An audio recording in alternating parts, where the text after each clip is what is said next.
आएको होइन, स्पष्ट कुरा। तपाईँ पनि राजनीति गर्न आएको होइन। एउटा कुरा हामीले बुझ्नुपर्ने कुरा के हो भने राजनीतिमा, राज्यको नीतिमा केही कमजोरी भए सुधार गर्ने र राज्यको नीतिलाई शिरमा राखेर अगाडि बढ्नको लागि एक नेपाली युवा भएर अगाडि लागेको त्यो नीति मेरो सर्वै-सर्वा हुनेछ।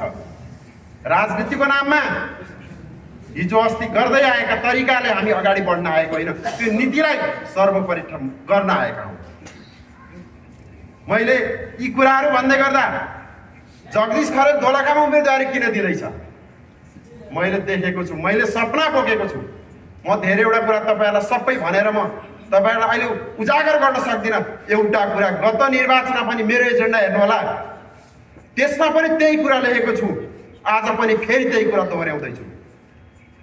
मैले लेखेको कुरा मेरो हातमा म्यान्डेट आएन, मैले पुरा गर्न सकिनँ। आज पनि किन त्यही